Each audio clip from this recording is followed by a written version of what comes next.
संत रामपाल जी महाराज एक ऐसे महान संत जिन्होंने अपनी सतभक्ति, तत्व ज्ञान, करुणा और सेवा के बल पर समाज में नई मिसाल कायम की है। संत रामपाल जी महाराज की अगुवाई में उनके सभी सतलोक आश्रमों से समाज कल्याण के अद्भुत कार्यों ने समाज को सुनहरे भविष्य की एक नई उम्मीद दिखाई है। संत रामपाल जी महाराज से नाम दीक्षा लेने के बाद लाखों लोगों की लाइलाज बीमारियां जैसे कैंसर, एड्स आदि ठीक हुई। संत जी के ज्ञान से प्रेरित होकर उनके अनुयायियों ने लाखों यूनिट रक्तदान किया।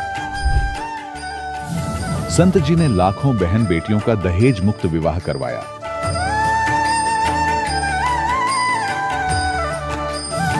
संत जी ने लाखों लोगों का नशा छुड़वाया, करोड़ों उजड़े परिवार बसे। संत जी के आश्रमों में समागम के दौरान निःशुल्क नेत्र चिकित्सा, दंत चिकित्सा प्रदान की जाती है। संत रामपाल जी महाराज द्वारा समय समय पर पर्यावरण संरक्षण के उद्देश्य से बड़े स्तर पर वृक्षारोपण किया जाता है। संत जी ने जरूरतमंदों को तत्काल राहत पहुंचाने के लिए एम्बुलेंस सेवा शुरू की। संत जी अपने अनुयायियों को देहदान के लिए प्रेरित करते हैं, जिससे मानवता की सेवा और चिकित्सा क्षेत्र में सुधार हो सके। संत रामपाल जी महाराज के सभी आश्रमों में हर रोज निःशुल्क भंडारा आयोजित किया जाता है, जहां हर वर्ग, हर जाति और हर धर्म के लोग एक साथ बैठकर भोजन करते हैं।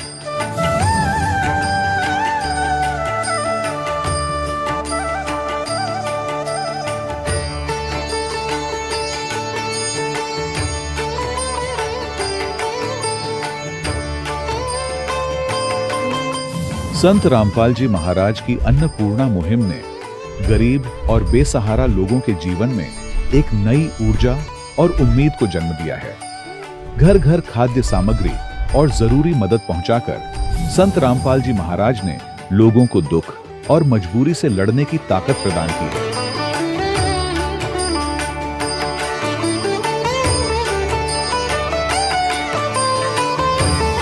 संत रामपाल जी महाराज द्वारा गरीब लोगों के लिए घर बनवाने का अद्भुत कार्य एक ऐसी मिसाल कायम कर रहा है जो सदियों सदियों संत जी की उदारता और दया भावना के तौर पर जाना जाएगा।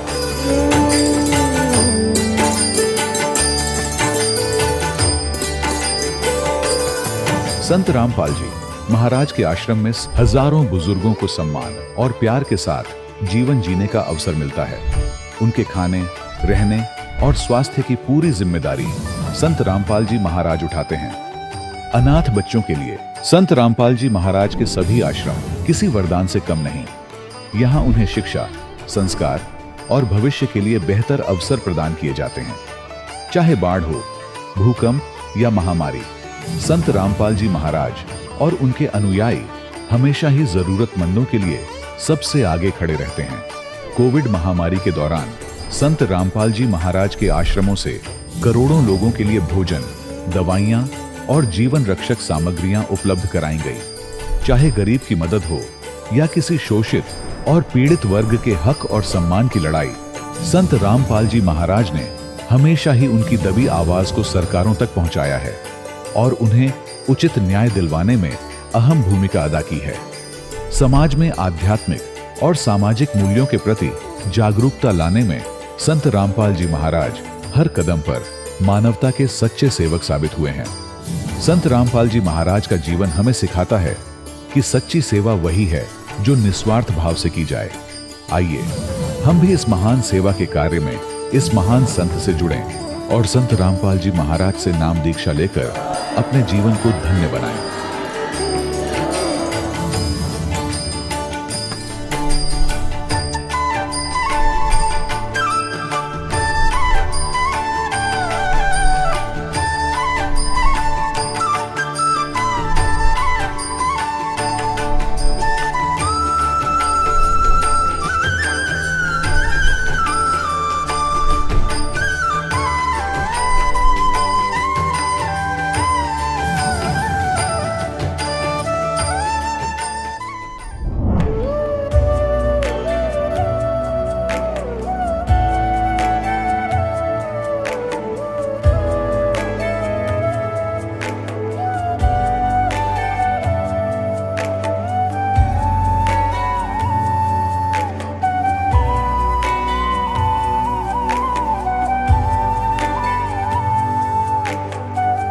प्रभु राम देव भगवान अल्लाह खुदा ईश आदि नाम एक ही शक्ति के हैं। वो कैसा है, कहां है, कैसे मिलता है, किसने देखा है?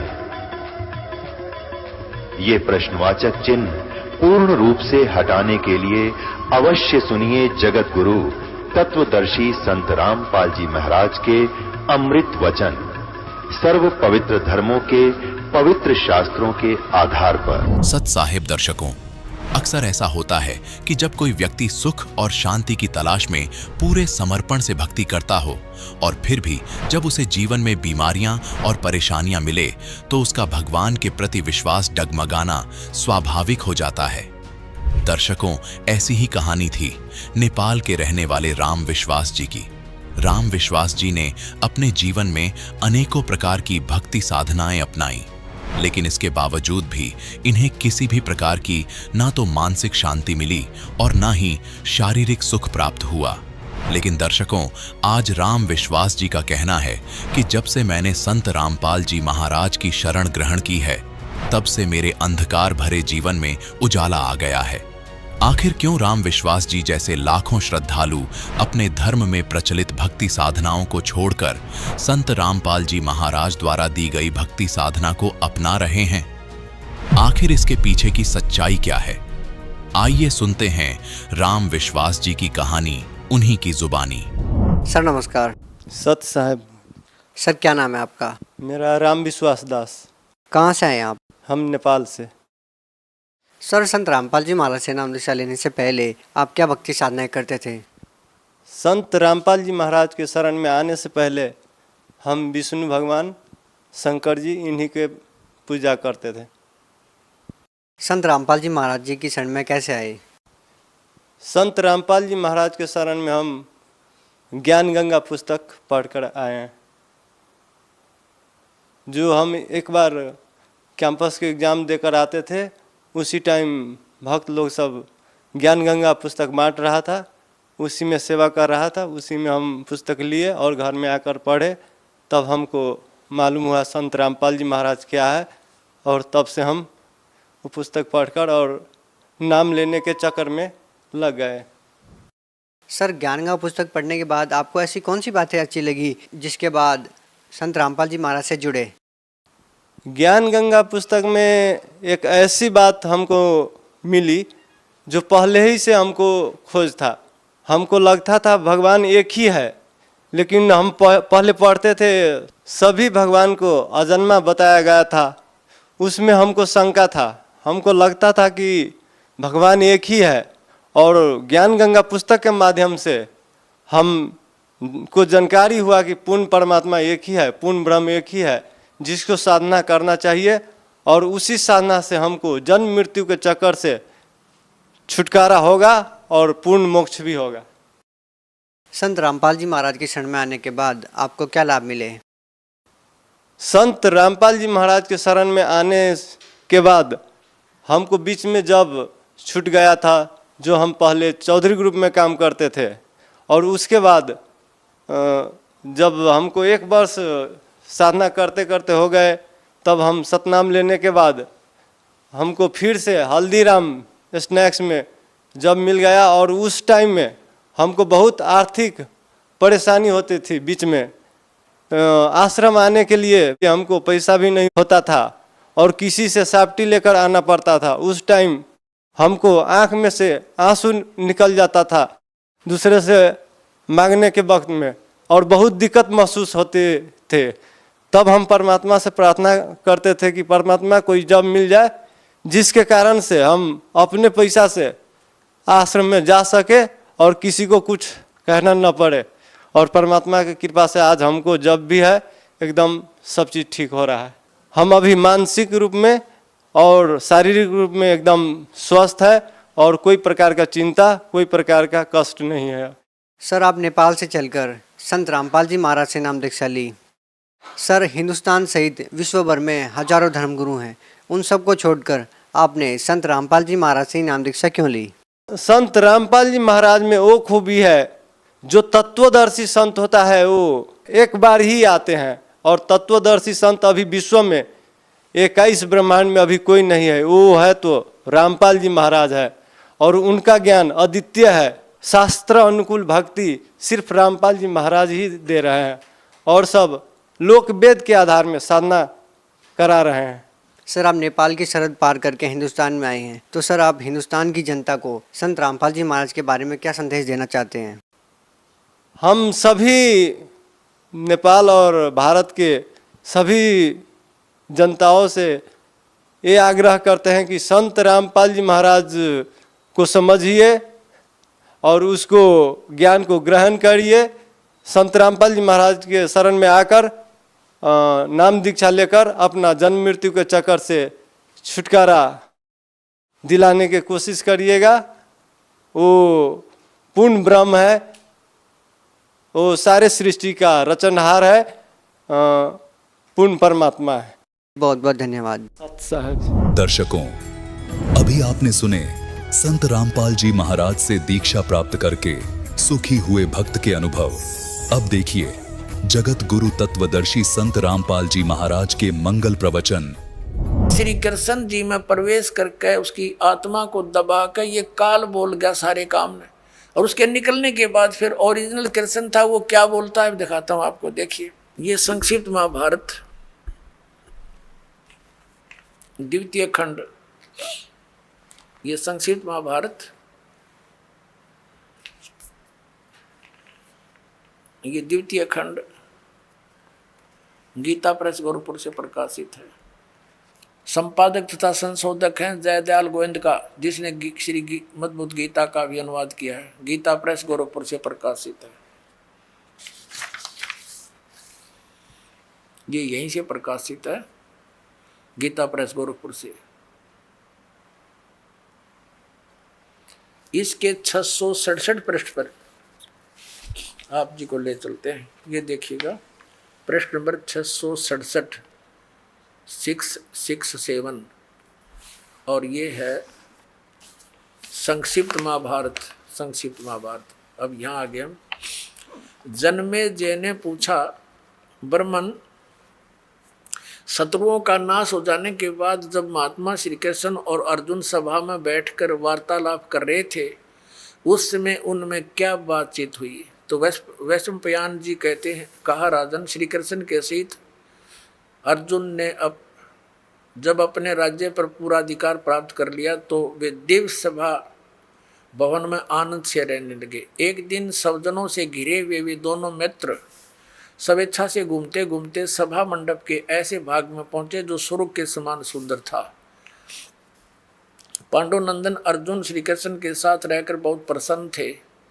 एक बार उन्होंने उस रमणीक सभा की ओर दृष्टि डालकर भगवान से ये वचन कहे, देवकी नंदन, जब युद्ध का अवसर उपस्थित था उस समय मुझे आपके महात्म का, अब यहाँ चर्चा हो रही है इनकी, महात्म का ज्ञान और ईश्वरीय स्वरूप का दर्शन हुआ था, किंतु केशव, आपने स्नेहवश पहले मुझे जो ज्ञान का उपदेश किया था वह सब इस समय बुद्धि के दोष से भूल गया है। उन विषयों को यानी गीता, श्रीमद् भगवत गीता के ज्ञान को सुनने के लिए बार बार मेरे मन में उत्कंठा होती है। इधर आप जल्दी ही द्वारका जाने वाले हैं, अतः पुण्य वह विषय मुझे सुना दीजिए। वैशंपायन जी कहते हैं, अर्जुन के ऐसा कहने पर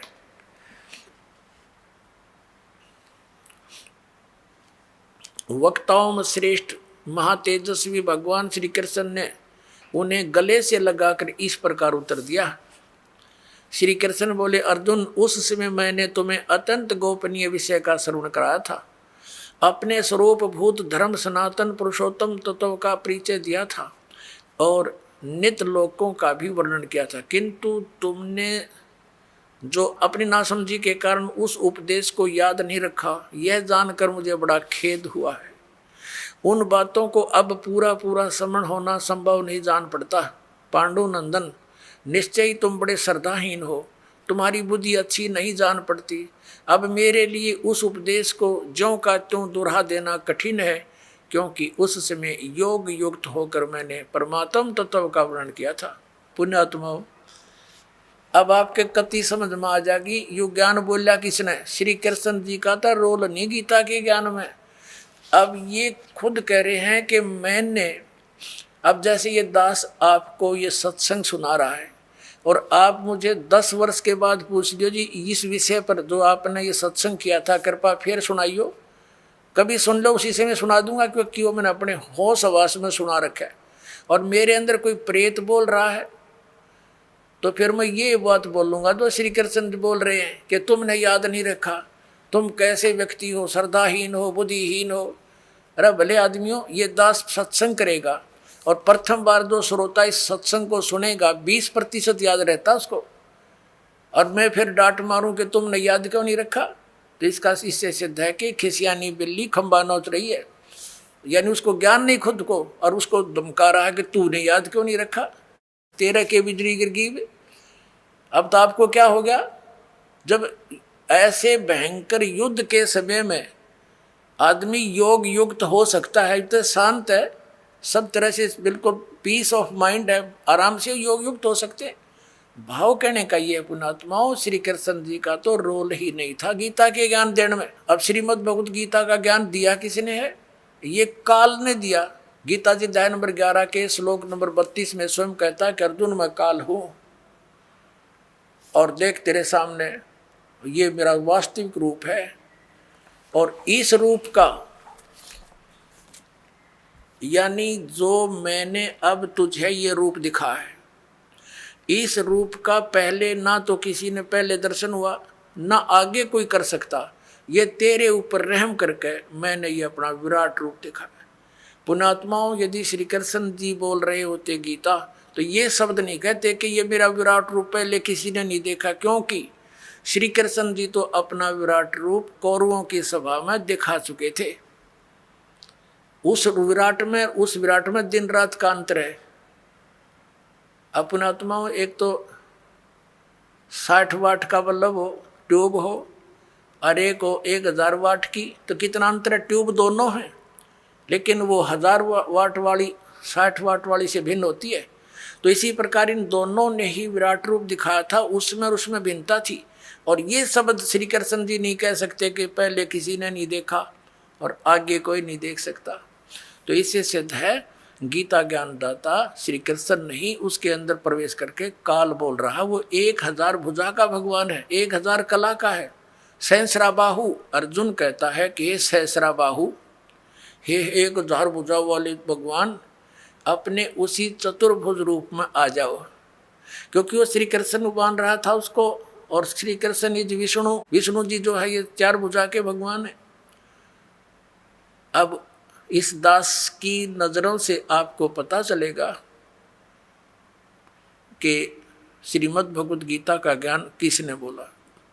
और दूसरा अन्य प्रमाण एक ये है कि श्री कृष्ण तो अर्जुन के साले थे। श्री कृष्ण की बहन अर्जुन को ब्याही थी सुभद्रा जी, अपने साले को पहचानने से भूल गया। वो श्री कृष्ण नहीं था, वो श्री कृष्ण से बाहर निकल कर वो काल देख रहा था, ऐसे भयंकर रूप दिखाया, और श्री कृष्ण अलग खड़े हैं, ओझल हो गए उसके प्रकाश में, तेज में। तब अर्जुन पूछता है, हे महानुभाव आप कौन हो, मैं आपको नहीं पहचानता। तो क्या श्री कृष्ण थे वह? और भी ढेर सारे प्रमाण हैं कि श्री कृष्ण जी ने गीता का ज्ञान नहीं कहा। श्री कृष्ण जी ने पहले कभी काल नहीं कहा अपने आप को, बाद में कभी काल नहीं कहा। श्री कृष्ण जी के पास तो ये जितनी गौवें थी, ग्वाल बाल थे, गोपियाँ थी, सब आकर के प्यार पाते थे, उसकी तरफ देखते रहते थे, निहारते रहते थे। क्या वो काल हो सकते हैं? तो पुण्यात्माओं, श्रीमद् भगवत गीता का ज्ञान इस सर्वपुरुष ब्रह्म ने दिया, जो ब्रह्मा विष्णु महेश का पिता है, और इसी को परम ब्रह्म बोलते हैं इस काल को, कि ये मूर्ति रहित है। इसने जब मूर्ति ये आकार में आया तो सदाशिव बन गया, ब्रह्मा जी बताते हैं। और फिर इसने अपने शरीर से एक स्त्री की निकाली अपने शरीर से, जो इसके श्रीअंग से अलग होने वाली नहीं थी। वो कौन थी? वो दुर्गा थी। वो परमेश्वर ने निकाली थी इस काल के पेट से, जो आपको सृष्टि रचना में बहुत बार बताया और सुनाया गया है। श्री शिव पुराण के अंदर आप देखते हो, रुद्र संहिता के अंदर आपको कल भी दिखाया था, और भी दिखाएंगे समय आने पर। तो उसके अंदर स्पष्ट है कि श्री दुर्गा जी से और श्री शिव यानी इसका सतकाल रूपी भगवान से विष्णु जी की उत्पत्ति हुई, इन दोनों के सृष्टि क्रम से, और ऐसे ही ब्रह्मा जी की उत्पत्ति की। और फिर विद्वेश्वर संहिता में ये आपने देख लिया 5 बोलने वाला ये अलग है, और शिव विष्णु ब्रह्मा और रुद्र ये चारों को ये उपदेश दे रहा है। तो ये काल रूपी ब्रह्म जो है इसने गीता जी का ज्ञान बोला, और इसने अपनी स्थिति बताई कि तेरे और मेरे बहुत जन्म हो चुके अर्जुन, तो नहीं जानता मैं जानता हूँ। और इसलिए परम अक्षर ब्रह्म की तरफ 18वें अध्याय के 62वें श्लोक में इसने कहा है, यदि तूने पूर्ण मोक्ष चाहिए, परम शांति की अवस्था चाहिए, तो उस परम अक्षर ब्रह्म की शरण में जा, उसकी कृपा से ही तू परम शांति को और सनातन परम धाम को प्राप्त होगा। फिर उसके लिए ऑप्शन छोड़ दिया कि उसके लिए तत्वदर्शी संतों की खोज कर, वो संत जैसे बताएं तू वैसे भक्ति कर, तब तेरा पूर्ण कल्याण होगा। बोलो सतगुरुदेव।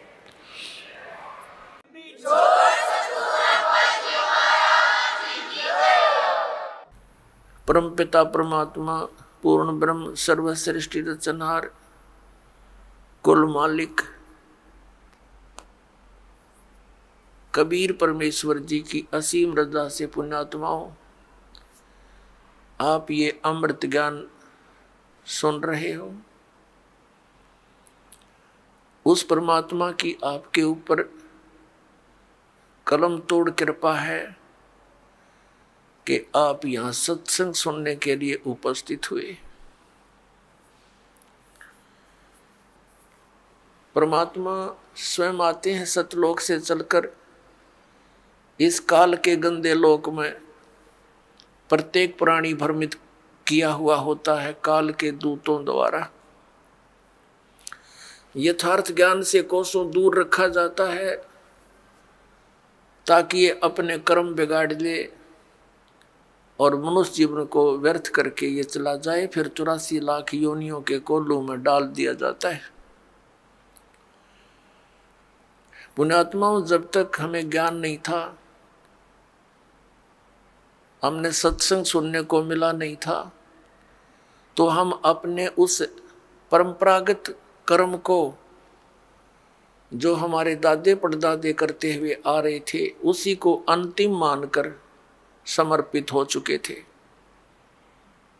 लेकिन भगवान की कस अवश्य रह रहकर आत्मा में उठा करती थी कि भक्ति भगवान की करनी चाहिए। फिर ये लोक वेद सुनने को मिला हुआ था। तो उसी आधार से कोई कभी हनुमान जी की पूजा करते, कभी श्री कृष्ण जी के गुणगान करते, कभी विष्णु जी की महिमा सुनते, कभी रामायण महाभारत सुनकर अपनी संतुष्टि कर लिया करते थे। परमात्मा ने आकर के ये ज्ञान दिया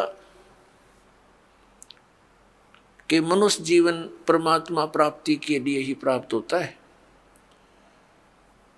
मनुष्य जीवन पाकर के जो भक्ति नहीं करते वो तो वैसे ही कर्म कर रहे हैं जैसे अन्य प्राणी किया करते हैं। संतानों उत्पत्ति, उन्हीं की देख रेख और सब उसके पालन पोषण में, और उन्हीं के फिर आगे संतान की कामना करते हुए हम अपना जीवन नष्ट कर जाते थे। क्योंकि मनुष्य जीवन का एक मुख्य कार्य परमात्मा की भक्ति, आत्म कल्याण ही मूल रूप से है, और इसका हमें ज्ञान नहीं था, जिस कारण से हम जो कुछ होना था हमारे भाग्य में उसी को ये सोच रहे थे कि हम कर रहे हैं। जैसे हम छोटे से थे तब ये बुजुर्ग आपस में बैठ कर बातें किया करते थे। एक कहता था कि मेरे 2 लड़के 2 लड़की हैं, और सबको ब्याह दिया, शादी कर दी, और भगवान ने दया कर दी, सबके संतान है और पुत्र पुत्रियां सबके भगवान ने दे रखी है। मेरा काम पूरा हुआ, अब बेशक भगवान उठा ले, यानी बेशक मृत्यु हो जाए, मेरा काम पूरा हो गया। अब हम उसी बात को फाइनल मान बैठे थे कि इतना ही काम होता है मनुष्य का। अब पुण्यात्मा परमात्मा के ज्ञान की रोशनी से पता चला कि ये काम जो मनुष्य जीवन से करना था वो तो स्टार्ट भी ना किया आपने, ये तो जीवन नष्ट कर दिया, सफल नहीं हुआ आपका। जैसे कोई ये कहता है कि मैंने ये कर दिया, मैंने ये कर दिया, मैं ये कर दूंगा, ये जीव की भारी भूल है। जैसे विवाह के उपरांत प्रत्येक प्राणी की इच्छा होती है कि हमारे पुत्र प्राप्ति हो। पुण्यात्मा वैसे तो अध्यात्म मार्ग के अंदर पुत्र और पुत्री में जरा सा भी अंतर आपके हृदय में नहीं रहेगा जब ज्ञान समझ में आ जाएगा। और वैसे परमात्मा कुछ भी हमारे संस्कार में पुत्र है पुत्र ठीक, पुत्री है पुत्री ठीक, लेकिन जो राम नाम पर लगे हैं तो वो हमारे लिए हमारे पुत्र हैं, अन्यथा वो काल के दूतर हैं। अब परमात्मा ने क्या बताया कि जैसे मान लीजिए आप कोई यूं कहे कि मेरा काम पूरा हो गया, मैंने ऐसा कर दिया, बच्चे ब्याह दिए, कोठी बना दी और ऐसा वैसा कर दिया, ये भूल है प्राणी की। जैसे विवाह के उपरांत प्रत्येक प्राणी की इस लोक वेद के आधार से, दंत कथाओं के आधार से इच्छा होती है कि भगवान पुत्र दे, और बेटी हो जाती है, जन्म बेटी का हो जाता। फिर पूरे परिवार की आस्था रहती है भगवान अगला तो पुत्र दे, और वो भी बेटी होगी। तीसरी आस करी पुत्र की, वो भी बेटी होगी, चौथी भी बेटी, पांचवी भी पुत्री होगी। तो क्या आपका चाहा हुआ, क्या आपका किया हुआ वही हुआ जो आपके भाग्य में लिखा हुआ था। तो पुण्यात्माओं समझदार को संकेत ही काफी होता है। अब हमने जो करना चाहिए था वो सत्संग से ज्ञान हुआ। वो क्या ज्ञान हुआ?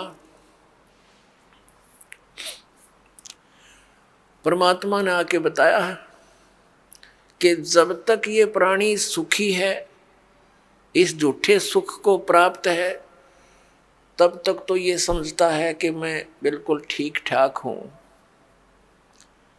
क्योंकि जब तक प्राणी के पूर्व जन्म के पुण्य शुभ संस्कार चलते हैं, तब तक वो कितने खोटे काम करो, उसके प्रारब्ध में लिखा हुआ पिछले जन्म का उसको पुण्य मिलता ही रहेगा। पुत्र भी होंगे, पुत्री भी होंगी, और वो संतान भी नेक हो सकती है।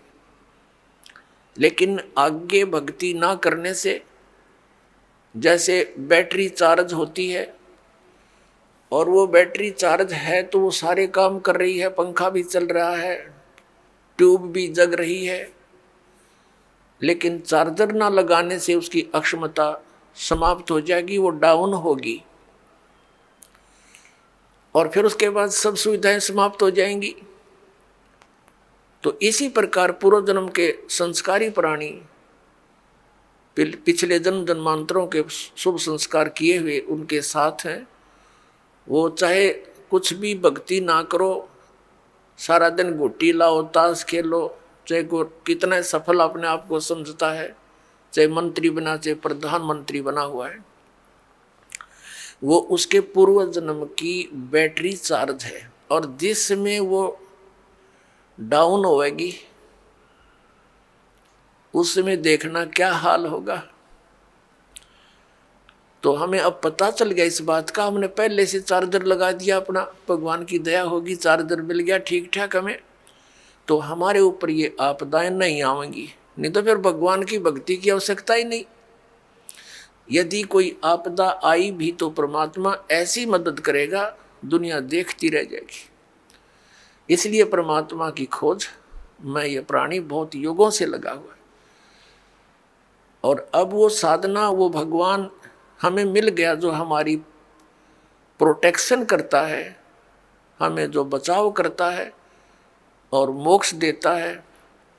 हमारे प्रारब्ध के यानी संस्कारों के, किस्मत के, पाप कर्मों के कारण होने वाले जो कष्ट हैं उनका भी वो निवारण कर देता है।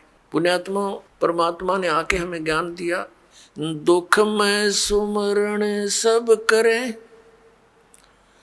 सुख में करे ना कोई, जय सुख में सुमरण करे, तो दुख काहे को होवे। सुख में सुमरण किया नहीं, दुख में करते याद, कह कबीरता दास की, कौन सुने फरियाद। परमात्मा ने आके बताया कि दुख में तो सब भगवान को याद करते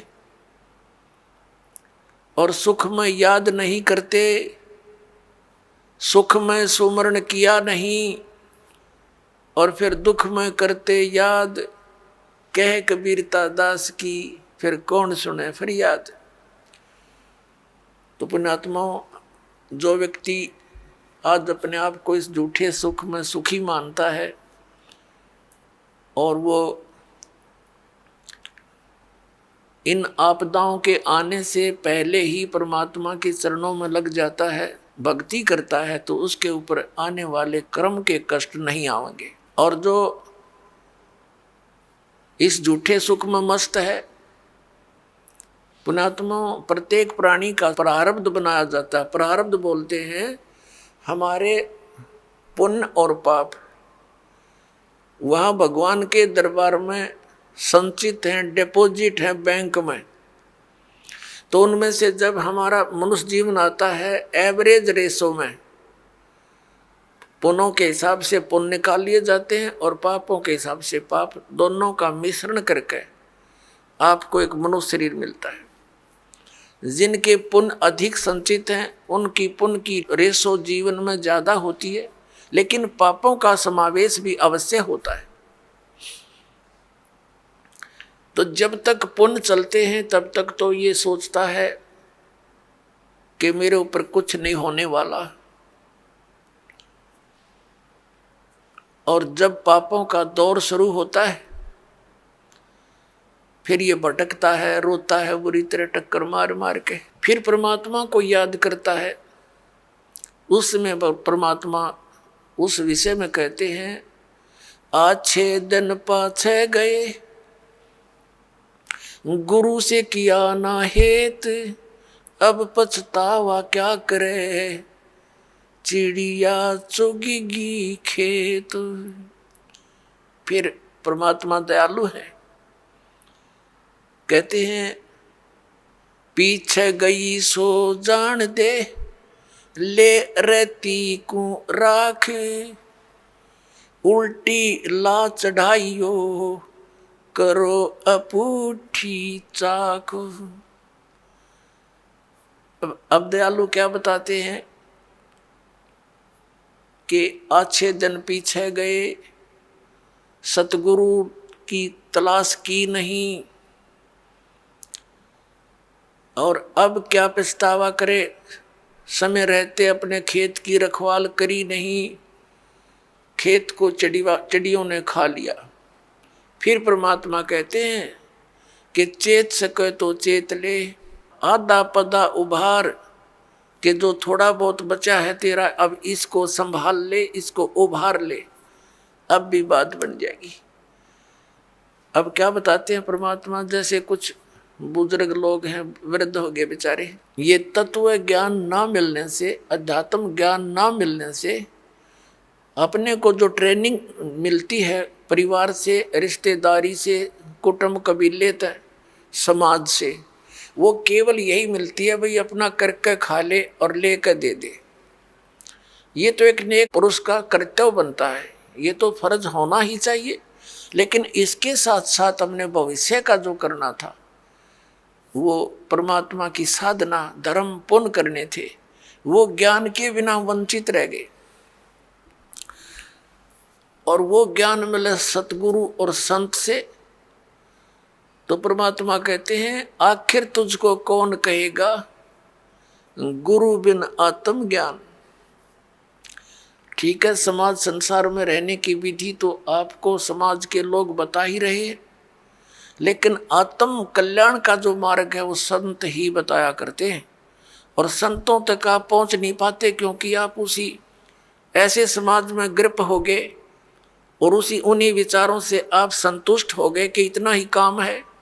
जब सत्संग में आवांगे पता चलेगा कि मनुष्य का और भी एक आवश्यक काम है जो हमने प्रारंभ नहीं किया। दास पहले गांव गांव में जाते थे, सत्संग करता था। एक गांव में 2 भाई थे, एक ने उपदेश ले लिया था, एक उनके पिताजी थे, बहुत नेक आत्मा थे, लेकिन इस ज्ञान के अभाव से वो इन सत्संग आदि के नाम से बहुत खिंचते थे। हम वहाँ 3 दिन का पाठ करते थे जैसे यहाँ चलता है, और 3 दिन तक 2-2, 3-3 बार टाइम में सत्संग करते थे। गांव घर वालों को समझाते थे, क्योंकि नया भगवान नया ही ज्ञान कई दिन तक लगातार समझाने से कुछ बुद्धि में आता है ये। तो हम सत्संग कर रहे थे, उन घर वालों ने अपने सभी भाईचारे को कह दिया था कि हमारे घर में 3 दिन कोई भी हुक्का बीड़ी तम्बाकू का प्रयोग करने नहीं आवे, या घर में बीड़ी तम्बाकू लेकर भी नहीं आवे। तो क्या हुआ कि उनका बूढ़ा ऊपर चौबारे में आंगन में, गर्मियों के दिन थे, ऊपर हुक्का भर कर बैठ गया दूसरे अपने पुत्र के घर पे। हम सत्संग करते रहे। पहले दिन सत्संग सुना दिन में, फिर रात ने सुना। तो अगले दिन वो रात्रि के समय सत्संग समापन हुआ, बूढ़ा नीचे आ गया। लगभग 70 वर्ष की आयु थी उसकी। अब वो आके हमारे पास बैठ गया जमीन पे, और उसकी पुत्र वधू ये सोच रही थी, बूढ़ा पता नहीं क्या बोल लगा महाराज जी को, पता नहीं क्या कह देगा यू, क्योंकि इनने कभी ये काम देखे नहीं, और पता नहीं क्यों आ गया यू तो बहुत चिढ़ा करता है इन बातों से। वो बैठ के और आंखों में पानी भर आया, रोने लग गया। मैंने पूछा क्या बात होगी? बाबा क्या बात है, क्यों रो रहे हो आप? ने बोला जी जो ज्ञान आपने सुनाया ये बात तो आज तक हमने कदे सुनने को ना मिली। हमने तो लक्ष्मी चंद की रागनी सुनी हैं, और कोई सांग सिनेमे देखे, और मैं तो इतना मेहनती आदमी था। इन पुत्रा के 2-4 किले आवे थे, मैंने इनके 12 किले बना दिए। 12 एकड़ जमीन, 8 एकड़ और मोल ली मेहनत कर करके। और ईब मेरा क्या होगा, मैं तो 70 साल की उम्र होगी मेरी। अब मैं क्या करूँगा, क्या बनेगी मेरे साथ में? मैंने तो इस ज्ञान से सारी रात नींद आनी बंद हो गई, और अब मेरा खाना पीना भी छूट गया। अब क्या बनेगा, मेरा क्या होगा? मेरी तो उम्र जाली। और उसकी पुत्र वधू भी वहीं बैठ गई। बूढ़ा आज तो बहुत अच्छा बोला, और वह ध्यान से सुना कि जो क्या हो गया बुढ़े के एकदम।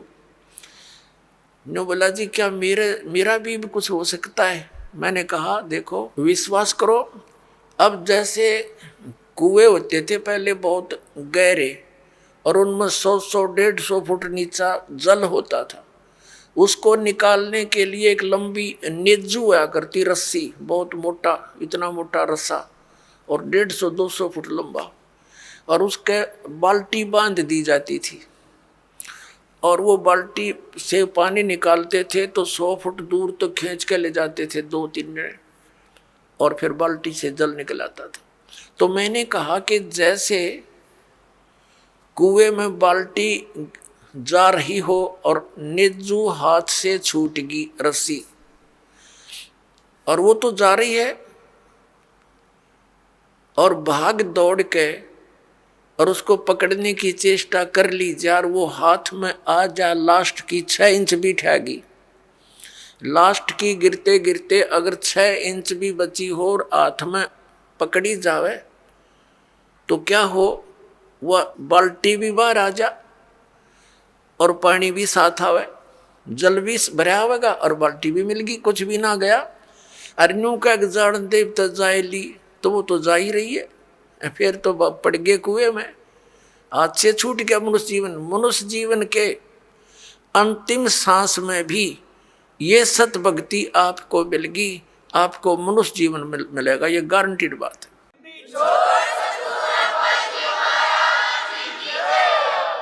और आप क्या तो अभी 70 वर्ष है, एवरेज 80-90 तो मानते हैं मनुष्य की आयु, और आप तो स्वस्थ दिखाई देते हो, करड़े हो, खूब तगड़े, और नाम लो पर ओका बीड़ी शराब तम्बाकू ये छूना नहीं पड़ेगा।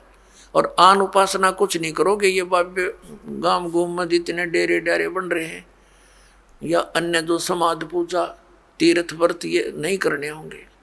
ने बोला जी मैं तो कुछ नहीं करूं, मेरा पीछा छूटे क्यों करे, और कर करा लिया हमने, सारी उम्र डले डोलिए, मुझे दीक्षा दे दो। उसकी पुत्र वधू कहने लगी दादा ओके बहुत पीवे है तू, नाम लेके हुक्का नहीं पीना। नो बोला तो देखिए तो एक में मन तो पता ही ना था इस बात का, आग लग गई सोके गए, फूकना मैंने मेरा गधा बनूंगा कुत्ता बनू ब्रांड मटी होगी। और संता के वचन है ये झूठे नहीं हुआ कर दे बेटी, तो पुण्यात्मा देखकर भाग जाएंगे बुढ़ापे में। नाम ले लिया उस भक्त ने और 10-15 वर्ष जिया और आराम से अपना मृत्यु को प्राप्त हुआ और मोक्ष हो गया। कहते हैं जीना तो थोड़ा ही भला जब सत सुमरण हो और लाख वर्ष का जीवना लेखा धरे नहीं कोई। अपने आत्मा जैसे बालक भक्ति पर लगता है बहुत अच्छी बात है, लेकिन इस ज्ञान से परिचित बूढ़ा तो सिर धड़कीबाजी ला देगा। न पता है उसने तो रोज पता है ना मेरा कल टिकट कट जाए, तो स्लोप में लिया जीवन कति नो डलान में है। लास्ट जन के रह जा 60 साल पाछे तो उल्टी गिनती शुरू हो जाए, ध्यान रखनी चाहिए बुढ़ा ने। और डट के करे भक्ति अपना पीछा छुटवावे। और ईब तो न्यू बड़े रहे, जैसे एक कवि का एक शब्द है, बिना ज्ञान के ऐसे दुखी होते हैं। एरा नर धोखे धोखे लुट गया आगी अंत घड़ी रे आगी अंत घड़ी।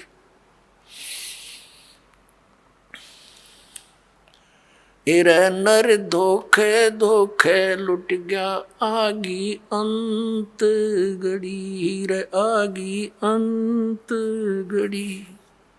तो फिर क्या कहता है, पोता ब्यालों या मन में रही और एली करवा दो खड़ी। टिकट कटन हो रही है और ये आस्था लाए बैठा है कि भगवान एक पोता और ब्याह जा फिर बेशक मर जाऊं, और फिर नो कहे एक छोरे किया एक और मकान बन जा बस फिर क्या करने बेशक मर जाऊं। बता, इस प्रकार की आस्थाएं अज्ञानता से वृद्ध अवस्था में ये ज्यादा बढ़ जाती है, और जब ज्ञान हो जाएगा तब अपना माला लेके और बैठ जा कुण में, ना ताश खेले ना होके पाड़े ना गप्पे मारे, दिन रात एक करके अपना भक्ति करा के पीछा छुड़वाए। तो इस प्रकार पुण्यात्माओं परमात्मा कहते हैं पाछे गई सो जान दे और ले रहे तीन राख, उल्टी ला चढ़ाइयो करो अपुटी चाक।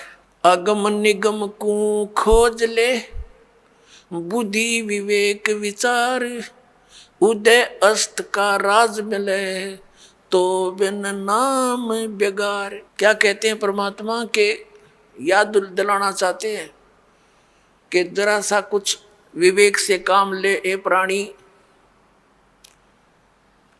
अगम निगम को खोज ले और बुद्धि विवेक विचार, उदय अस्त का राज मिले तो बिन नाम बेगार। बेगार क्या होती थी, हम छोटे थे उस समय ये 3 व्हीलर चले थे पेट्रोल के, जिसने ये गणेश बोला है,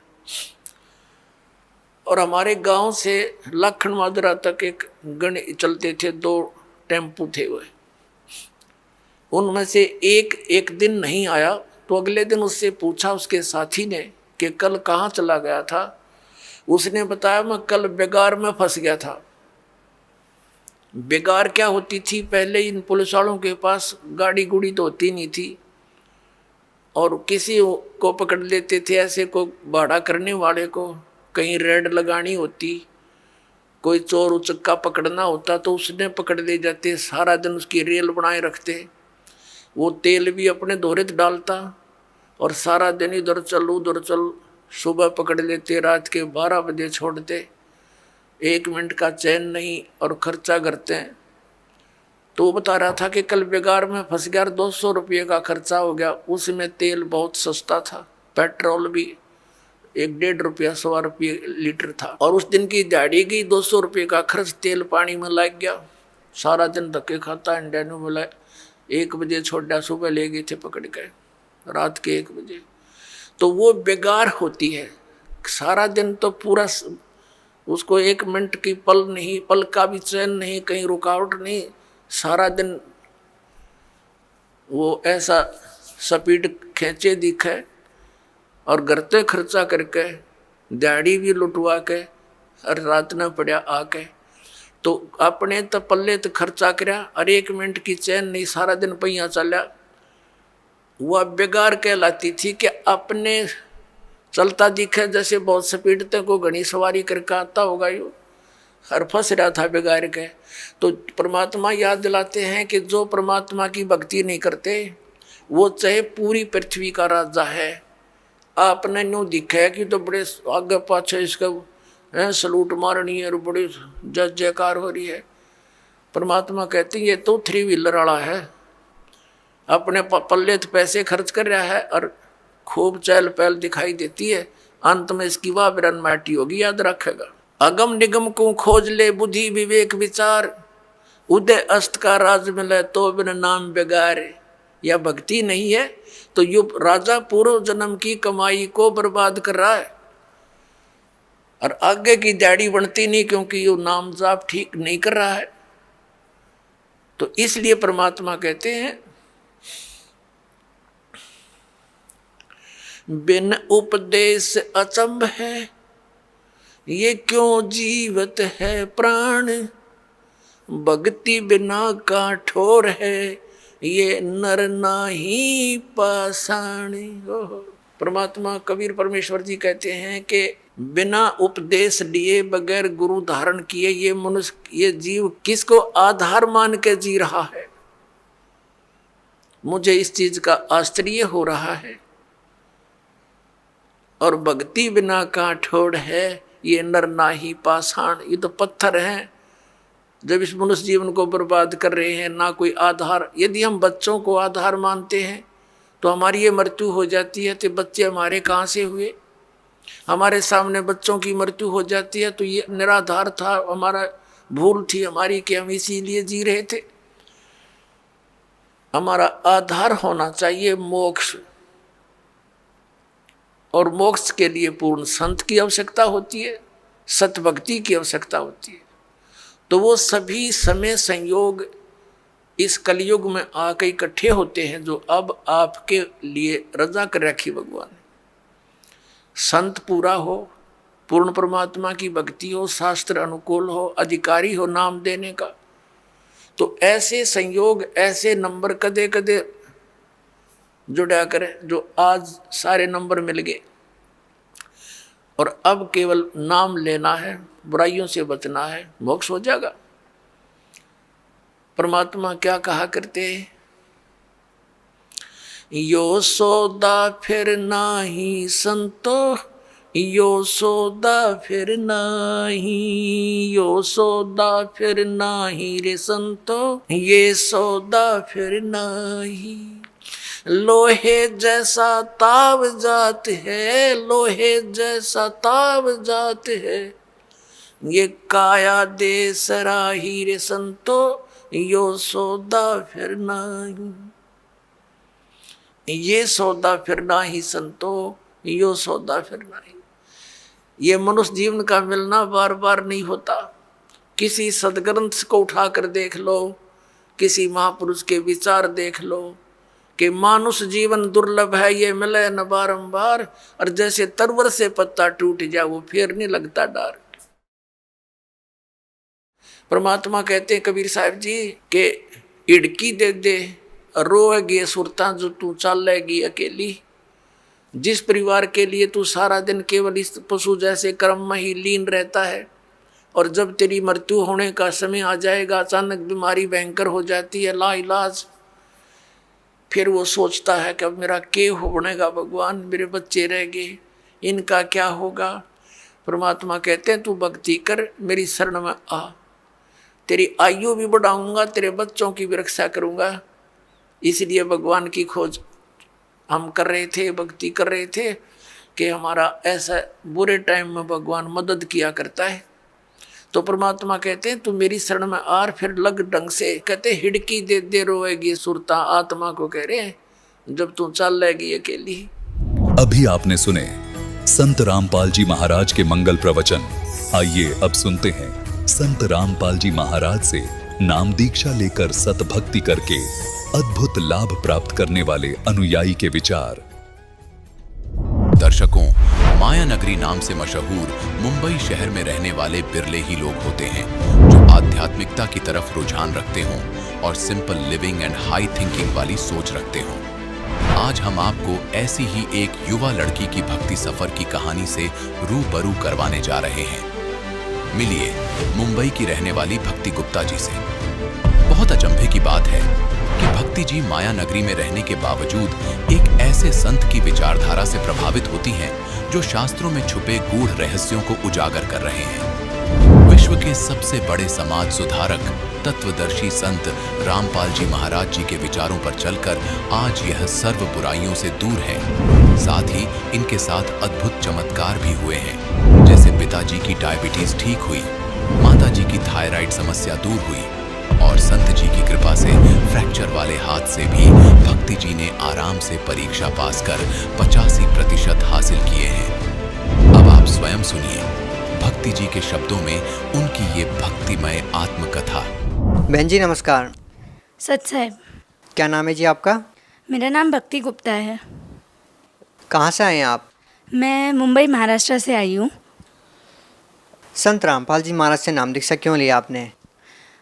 संत रामपाल जी महाराज से हमें ये पता चला कि वो शास्त्र अनुकूल भक्ति कराते हैं और एकदम शास्त्रों के नियमों के आधार पर हमें पूरे प्रमाण दिखाकर भक्ति कराते हैं, इसलिए हमने संत रामपाल जी महाराज से नाम दीक्षा ली।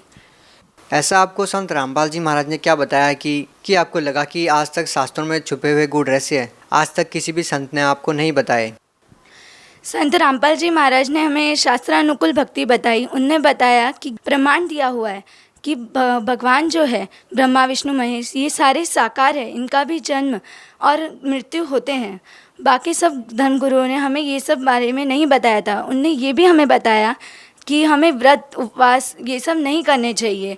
और जैसे कि सब धर्मगुरु है वो हमें कहते थे कि हमें उपवास रखने चाहिए, हमें श्राद्ध निकालना चाहिए, और वही सब चीज़ें हमें प्रमाण के साथ गीता जी में बताई संत रामपाल जी महाराज ने कि ये सब करने से हमें कोई मोक्ष प्राप्ति नहीं होगी या कोई सत्मार्ग नहीं मिलेगा।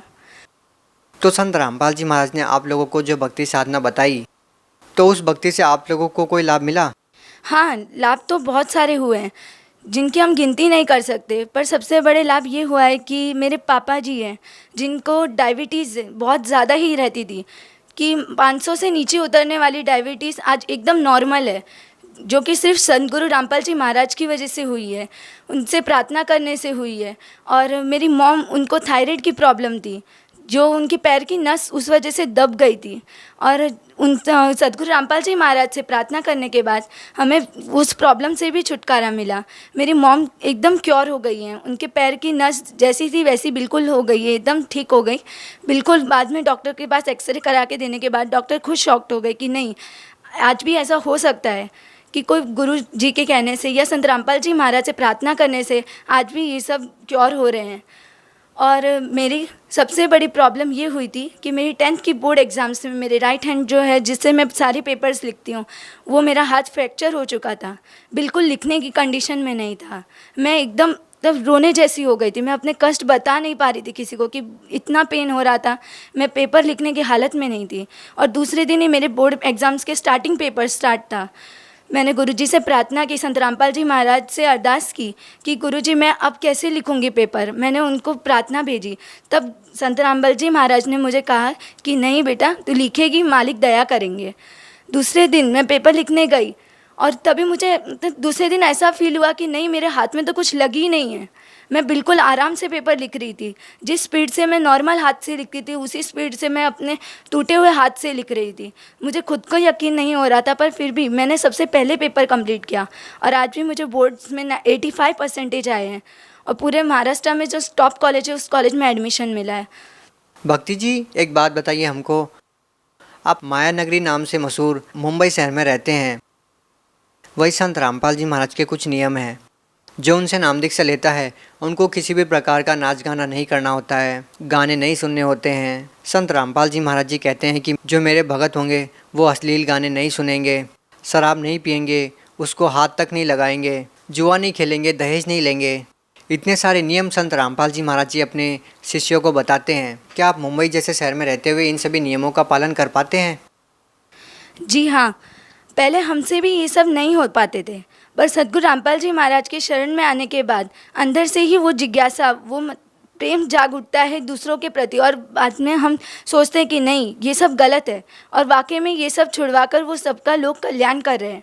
तो संत रामपाल जी महाराज हमें कुछ ऐसी चीज़ नहीं बताते जो हमारे लिए गलत हो, या फिर जिससे हमें आगे कुछ पाप का फेस करना हो।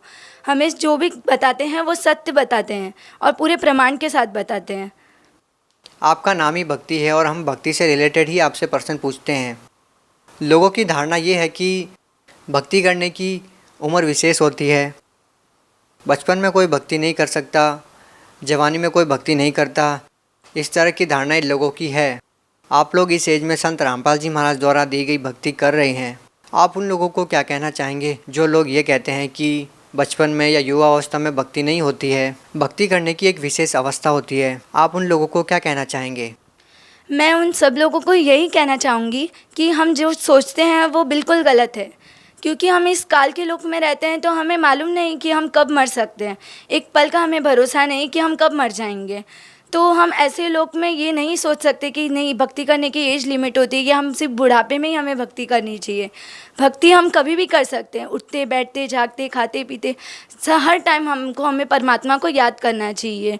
वरना हमारी इतनी एजुकेशन पाके भी हमारी ये एजुकेशन वेस्ट है। अगर हम परम ज्ञान को, जिससे मोक्ष प्राप्ति होगी, वो नहीं पहचान पाएंगे तो हम इतने पढ़े लिखे होकर भी, प्रमाण को देखकर भी हम अगर उस भक्ति को नहीं करते हैं तो हमसे बड़ा मतलब इतना गोल्डन अपॉर्चुनिटी जो छूट रही है, तो वो बहुत हमारे लिए ही आगे प्रॉब्लम होगी। हरियाणा से सैकड़ों किलोमीटर दूर मुंबई शहर में संत रामपाल जी महाराज की इतनी लोकप्रियता, युवा लोग संत रामपाल जी महाराज को इस कदर फॉलो करते हैं, उनके नियमों पर चलते हैं। इस तरह का एक मानव समाज संत रामपाल जी महाराज तैयार कर रहे हैं। आप उन लोगों को क्या कहना चाहेंगे जो माया नगरी नाम से मशहूर मुंबई शहर में एक अपना एक अलग ही सपना लेकर यहाँ पर आते हैं? आप मुंबई शहर के लोगों को, महाराष्ट्र के लोगों को, समाज के लोगों को क्या संदेश देना चाहेंगे संत रामपाल जी महाराज के बारे में? संत रामपाल जी महाराज जो भक्ति बताते हैं उनसे हमें लाभ तो होते ही हैं, पर हमें ये भी पता चलता है कि नहीं, जो आज तक हम भक्ति कर रहे थे, जो हमने इतना वक्त वेस्ट किया है, उससे हम लोग इतना पछतावा होगा कि नहीं, काश ये भक्ति हमें पहले मिल गई होती तो हम आज पता नहीं कितनी भक्ति कर चुके होते। तो मैं सभी लोगों को यही संदेश देना चाहूँगी कि आप संत रामपाल जी महाराज के सत्संग सुने, उनका ज्ञान समझें, उनसे नाम दीक्षा लें और अपना कल्याण करें। एक अंतिम प्रश्न आपसे पूछना चाहेंगे कि आज लोगों के सामने सबसे जटिल प्रश्न ये है कि लाखों लोगों की भीड़ में एक सच्चे संत को पहचानना लोगों के लिए कितना मुश्किल है। लोग कैसे पहचान करेंगे कि कौन सही संत है और कौन सही नहीं है? सच्चे संत की पहचान ऐसे हो सकती है अगर हम उनके सत्संग सुनते हैं, पर क्या हमें वो प्रमाण दिखाते हैं? बिल्कुल नहीं। वो बस अपने ही तरह की मन गढ़ंत अपनी भक्ति बताते हैं, किसी भी शास्त्र को दिखा के वो भक्ति नहीं कराते, जो कि पूरे प्रमाण के साथ सद्गुरु रामपाल जी महाराज पुस्तकों को दिखाकर, गीतों, वेदों, पुराण, शास्त्रों को दिखाकर हमें भक्ति करा रहे हैं। तो इससे पता चलता है कि सही संत होगा वो कोई भी ग्रंथों को छुपाएगा नहीं, कोई भी श्लोकों को नहीं छुपाएगा, वो सभी प्रमाणों के साथ हमें भक्ति कराएगा। तो जो संत रामपाल जी महाराज भक्ति करा रहे हैं वो पूरे प्रमाणों सहित करा रहे हैं। तो मुझे ऐसा लगता है कि वो भक्ति बिल्कुल सही है और शास्त्र अनुकूल है। जी बहुत बहुत धन्यवाद। धन्यवाद सर।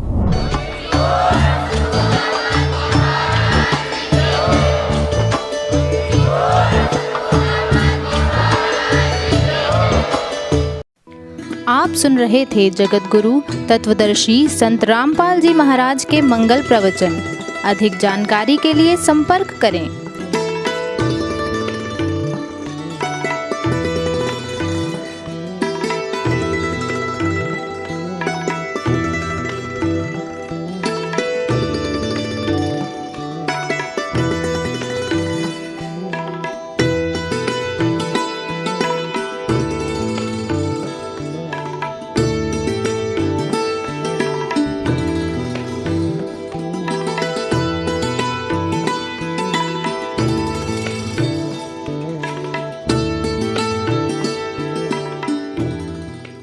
जगत गुरु तत्वदर्शी संत रामपाल जी महाराज जी के पावन सानिध्य में भक्ति की अलख जगाने तथा श्रद्धालुओं को सत्य भक्ति मार्ग का रास्ता दिखाने हेतु कनाडा के लोकप्रिय channel the TV NRI channel पर जगत गुरु तत्वदर्शी संत रामपाल जी महाराज जी के मंगल प्रवचनों का प्रसारण प्रतिदिन सुबह 7:30 बजे से 8:30 बजे तक तथा रात्रि 7:30 बजे से 8:30 बजे तक किया जा रहा है। इस सत्य भक्ति मार्ग को अपनाने के लिए अधिक से अधिक सत्संग प्रसारण देखें। इस सत्संग प्रवचन का सीधा प्रसारण संत रामपाल जी महाराज लाइव सत्संग YouTube चैनल और जगत गुरु संत रामपाल जी महाराज फेसबुक पेज पर भी देख सकते हैं।